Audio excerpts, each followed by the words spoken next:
Guys বেংগলুৰুত যিকেইজন যুৱকৰ মৃত্যু হৈছিল এই মৃত্যুৰ সন্দৰ্ভত আচলতে সঠিক খবৰ সকলোৱে নাজানে।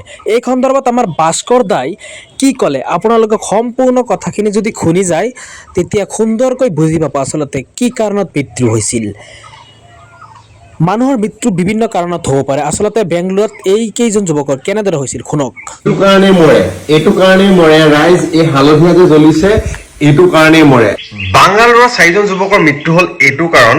আৰু কথাটো হৈছে যে যেতিয়া অক্সিজেন আচলতে জুইৰ কাৰণে এটা ইন্ধন, যেতিয়া আমি LPG টো জ্বলাওঁ অক্সিজেনৰ সংস্পৰ্শত আহে, জুইটো জ্বলে আৰু কাৰ্বন ডাই অক্সাইড বা এইবোৰ প্ৰডিউচ কৰে। কিন্তু অক্সিজেনৰ পৰিমাণটো যদি কম হৈ যায় তেতিয়া কি হৈ যায়, ই কাৰ্বন মনক্সাইড প্ৰডিউচ কৰে, যিটো এটা অতি বিষাক্ত এটা গেছ।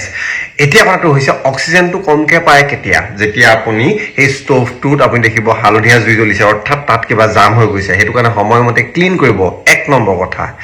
2 নম্বৰ কথা, দৰ্জা চৰ্জা বন্ধ কৰি কোনো খিৰিকী খোলা বা ভেণ্টিলেশ্যন নাই বা এক্সজষ্ট ফেন নাই আপোনালোকে একো নবনাব। 2 নম্বৰ, অৰ্থাৎ আমাৰ যে সেই যে ফেনখন ঘূৰি থাকে সেইখন এনেই অলাগতিয়াল নহয়, সি আমাক বতাহ নিদিয়ে, ই আপোনাক মুক্তহে কৰে, আচলতে আপোনাক বিপদৰ পৰা মুক্ত কৰে। বুজি পাইছে? খিৰিকী চিৰিকী বা দৰ্জাবোৰ খুলি বনাব। 2 নম্বৰ কথা। 3 নম্বৰ, আপুনি জুই জ্বলাই শুই নেযাব। বুজি পালে? তো এইকেইটা বস্তু একদম সময়মতে কিটচেনৰ এইটো চাফা কৰিব, চাফা কৰি পেলাই আপুনি খিৰিকী চিৰিকী খুলিব লাগিব, শুই নল'ব। আৰু মেইন কথাটো হৈছে যেতিয়া মানে কিছুমানে চিলিণ্ডাৰটো যে লুটিয়াই পেলাই কৰে, সেই কামবোৰ নকৰিব। ইম্পৰ্টেণ্ট।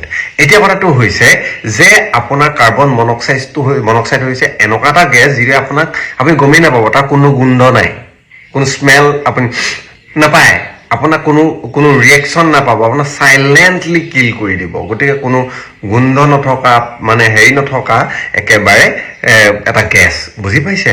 মানে বেয়া গেছো নহয়, আপোনাৰ মানে পয়জন এনেকুৱা হয়, আপুনি ভিতৰলৈ সোমাই যাব আপুনি গমেই নাপাব কেতিয়া আপোনাক চিকেনে মাৰি দিলে। লগতে কাৰ্বন মনক্সাইডে আপোনাৰ বডি যিটো অক্সিজেন ফ্ল' হ'বলৈ যিখিনি থাকে ন বস্তু, ব্লক কৰি দিব। বুজি পালেনে? আপোনাৰ অলপ মূৰ ঘূৰণি লাগিব পাৰে, অকণমান মানে ডিজিনেছ, বুজি পাইছেনে?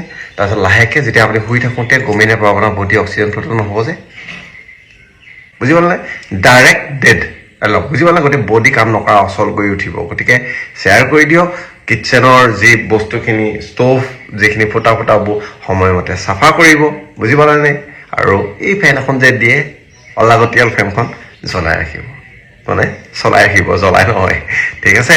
গতিকে হালধীয়া যদি এনেকুৱা জ্বলে তেতিয়া লগালগ হালধীয়া জ্বলে, তেতিয়া আপোনাৰ লগালগ এইটো কৰি দিব, মানে চাফা কৰিব বা জনাব। আৰু এতিয়া মোৰ ইয়াত হালধীয়া কেলে জ্বলিলে জানে, পানী মানে কেটলিটোৰ পৰা পানী পৰি আছে, অৰ্থাৎ অক্সিজেনটো পাবলৈ বাধা দিছে, তেতিয়াই হৈ গৈছে। য়েছ, বাবাই শ্বেয়াৰ কৰি দিয়ক।